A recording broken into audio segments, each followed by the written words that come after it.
Good evening everyone, welcome to success with Sagar. मैं daily की तरह आप लोग को साइंस से 10 क्वेश्चन डिस्कस कराने वाली हूं। तो बस आप लोगों से मेरा एक ही रिक्वेस्ट रहता है हर रोज कि सेशन को एंड तक देखा करो।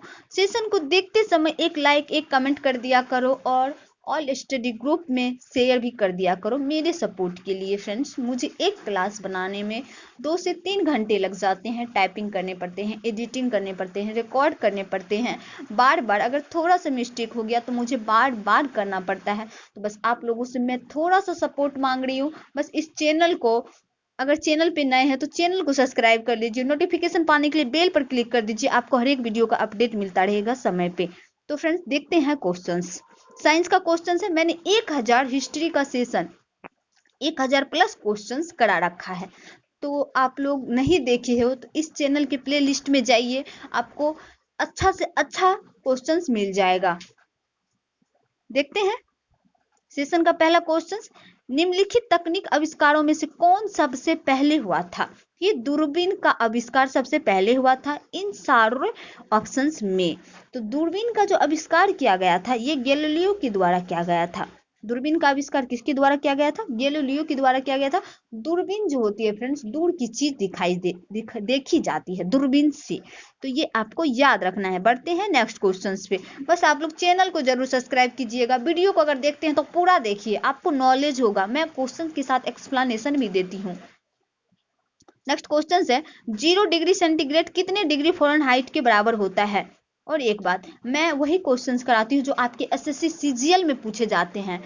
मतलब एसएससी सीजीएल में, रेलवे में, एसएम में, मतलब हर टाइप का क्वेश्चंस मैं ऐड करती हूँ। वो बहु ऐसे ही क्वेश्चंस आपके एग्जाम में आएंगे।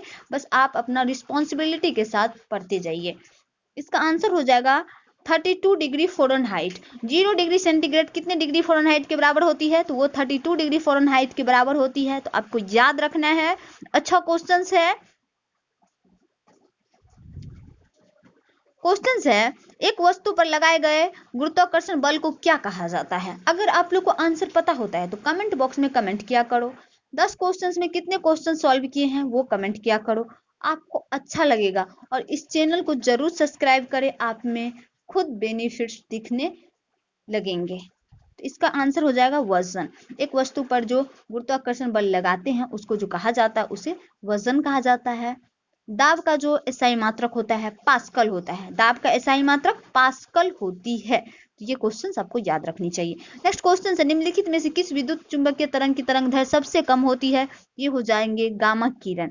गामा किरण की जो होती है तरंग दैर्घ्य सबसे कम होती है। बात करें फ्रेंड्स इससे जुड़े फैक्ट को, तो आप लोग सुनिए ध्यान से, नोट डाउन भी कर सकते हैं।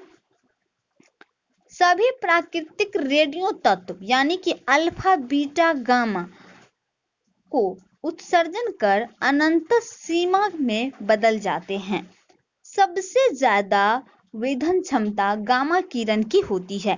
अगर पूछा जाए कि सबसे ज्यादा वेधन क्षमता किस किरण की होती है तो वो गामा किरण की हो जाएगी। और सबसे तरंग दैर्घ्य किसकी कम होती है तो वो भी गामा किरण की हो जाएगी। तो ये आपको याद रखना है। एक अल्फा किरण के निकलने से परमाणु संख्या में 2 इकाई तथा द्रव्यमान संख्या में 4 इकाई की कमी होती है। रेडियो सक्रियता की माप जो की गई थी उसमें की गई थी एम कोऑर्डिनेटर में की जाती है। एम कोऑर्डिनेटर में की जाती है। तो आपको याद रखना है। देखिए कुछ क्वेश्चन साइंस के अजीब रहेंगे, आपको आउट ऑफ माइंड जाएंगे, उसको रटना पड़ेगा, उसको रटना पड़ेगा। ठीक है, तो आप रट लीजिए। ठीक है, याद रखिए। ऑप्शंस आएंगे आपके सामने तो आपको आंसर याद आ जाएगा। तो आप लोग घबराइए मत। क्वेश्चन है, बैरोमीटर का आविष्कार किसने किया था?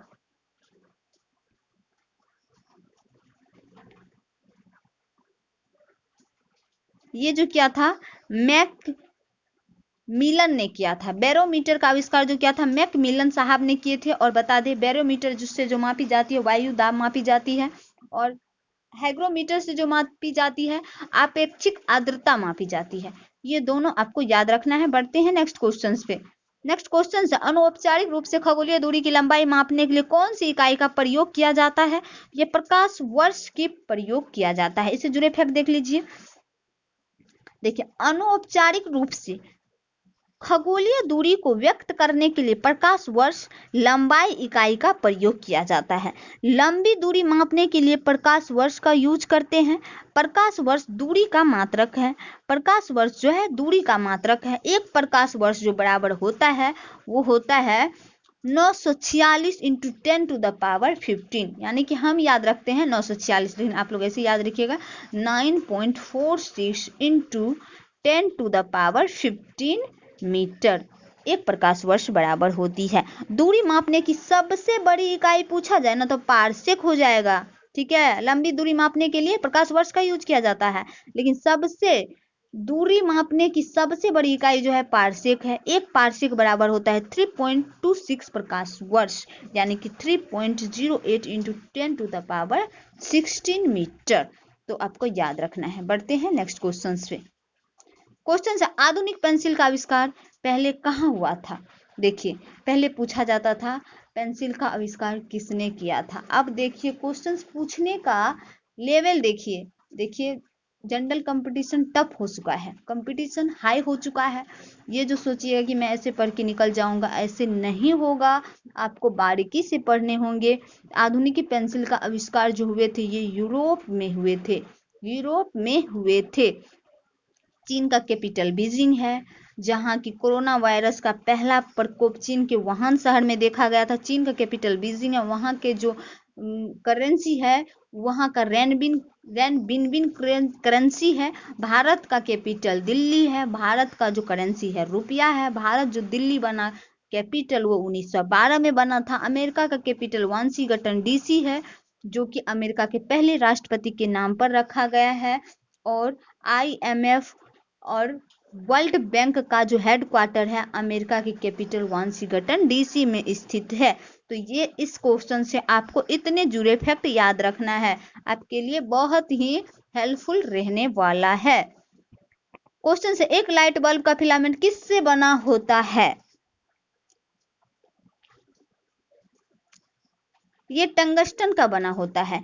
एक लाइट बल्ब में फिलामेंट टंगस्टन का बना होता है। टंगस्टन का उच्च गलनांक होने के कारण बल्ब में प्रयोग किया जाता है। यहाँ एक क्वेश्चन बन गया है, देखिए टंगस्टन का उच्च गलनांक होने के कारण प्रयोग किया जाता है बल्ब में। तो ये बात आपको याद रखना है। टंगस्टन का संकेत जो होता है W होता है।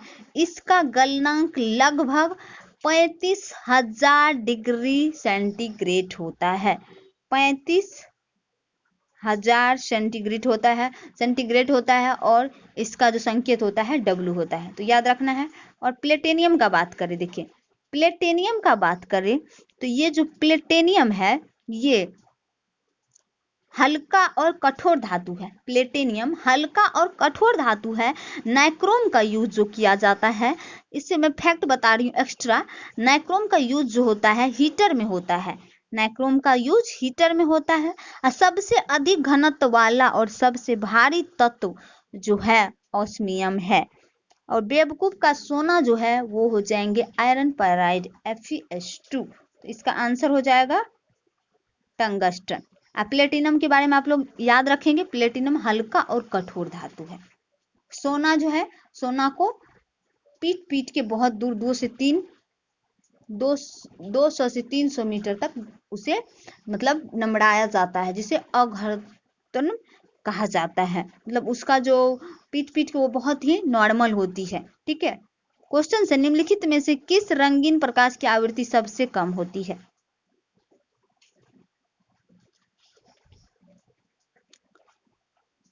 लाल हो जाएंगे। फ्रेंड्स, मैं आप लोग से एक बात बता दूं, आप लोग को जिस टॉपिक पे क्वेश्चन चाहिए मुझे कमेंट बॉक्स में कमेंट कर सकते हो। मैं आप लोगों के लिए बनाने के लिए रेडी हूं। तो आप लोग बस कमेंट कर दीजिएगा। लाल रंगीन प्रकाश आवृत्ति सबसे कम होती है। बैगनी प्रकाश की आवृत्ति सबसे अधिक होती है। यहाँ देख लीजिए, लाल की सबसे कम होती है, बैगनी का सबसे ज्यादा होता है। विभिन्न रंगों का वर्ण विक्षेपण रंग ऊपर की ओर क्रम में जो है बैगनी है, जामुनी है, नीला है, हरा है, पीला है, नारंगी है, लाल है।